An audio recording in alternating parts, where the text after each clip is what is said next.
안녕하세요, 장쌤입니다.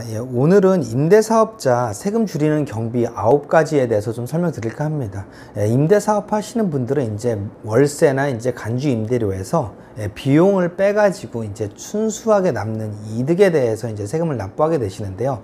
물론 종합소득세를 계산하실 때 4가지 방법이 있습니다. 단순경비, 기준경비, 간편장부, 복식부기 이렇게 있는데요. 이 중에서 장부를 작성하는 방법을 적용해서 그 다음에 이제 소득세를 계산하시는 분들은 비용들을 꼼꼼하게 좀 챙기셔야 될 것 같은데요. 다른 사업 같은 경우는 경비가 이것저것 되게 많아요. 근데 임대사업자는 되게 제한적으로만 사용할 수 있기 때문에 제한적으로 이제 비용을 처리할 수 있기 때문에 그 부분에 대해서 하나도 놓치지 말고 꼼꼼하게 사용하시길 바랍니다. 우선 첫 번째 보시면요, 연말정산 간소화 서비스라는 게 있어요. 이게 꼭 근로자들만 연말정산할 때 이렇게 사용하는 게 아니라요, 사업자용 연말정산 간소화도 있거든요. 여기에는 기부금이나 뭐 아니면 국민연금, 건강보험 뭐 이런 것들이 조회가 됩니다. 그러니까 반드시 여기에서 조회를 하신 다음에 해당 공제 항목들을 반드시 반영을 하셔야 됩니다. 그리고 기부금 중에서 연말정산 간소화에 나오지 않는 것들이 있어요. 예를 들어서 아니면 종교 중에 특히 좀 그런데요, 교회라든지 절 같은 곳들은 연말정산 간소화 서비스에 조회가 잘 되지 않는 경우가 많거든요. 그렇기 때문에 그런 거는 종교단체에 가셔서 기부금 영수증을 꼭 끊어달라고 말씀을 하시면 될 것 같습니다. 그리고 두 번째는 이제 지방세인데요.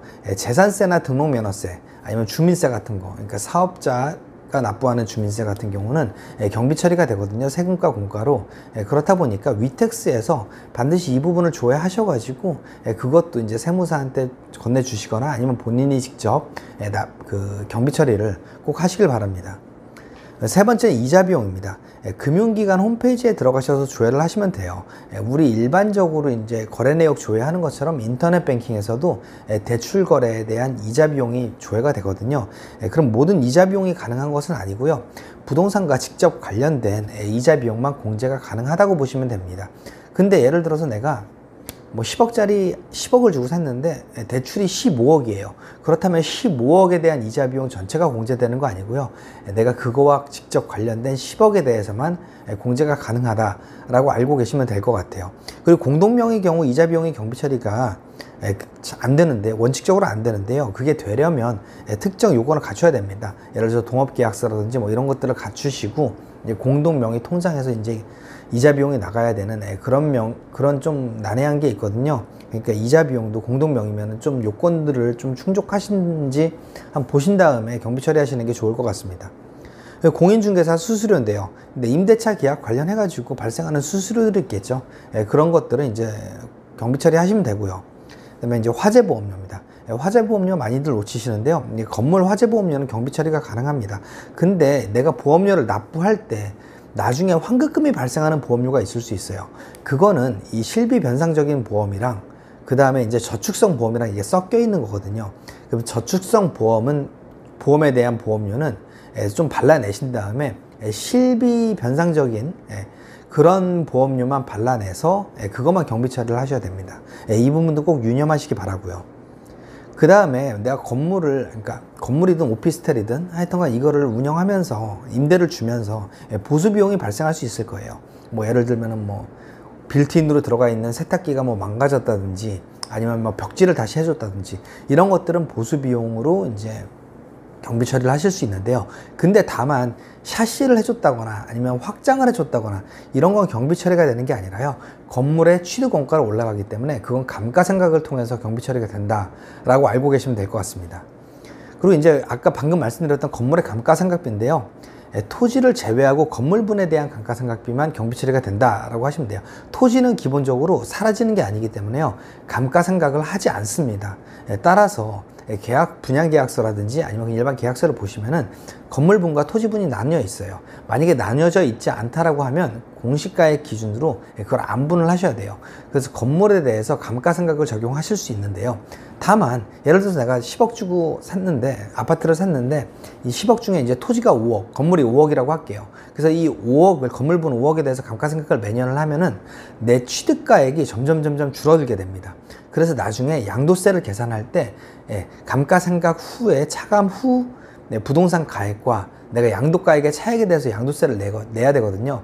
그러니까 감가상각을 하실 때는요, 내가 나중에 추후 부담할 양도세와 지금 줄어드는 소득세와 둘 중에 큰 거를 좀 비교하셔서 조심스럽게 감가상각을 하셔야 돼요.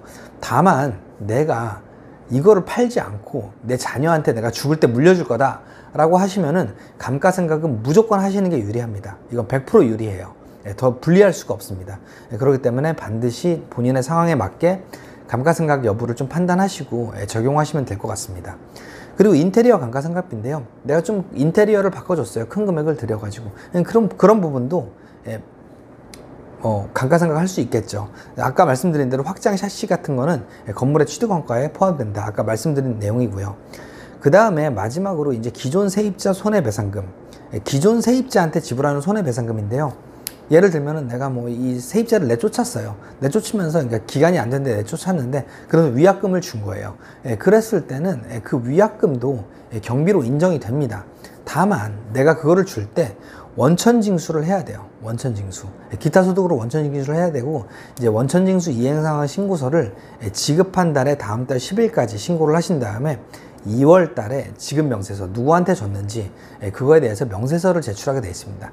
그렇다라고 하면은 이렇게 기존 세입자한테 지불하는 손해배상금, 꼭 기존 세입자한테 지불하는 손해배상금뿐만이 아니라요, 이 임대업과 관련돼 가지고 발생한 어떤 손해배상금이나 위약금 이런 것도 다 경비 처리가 되거든요. 그러니까 이런 부분도 놓치지 마시기 바랍니다. 이 금액이 크기 때문에 세금 절세 효과가 꽤 큽니다. 오늘은 부동산 임대업 하시는 분들 좀 절세하는 방법, 절세라기보다 이제 놓치기 쉬운 필요경비에 대해서 좀 대략적으로 설명을 드렸고요.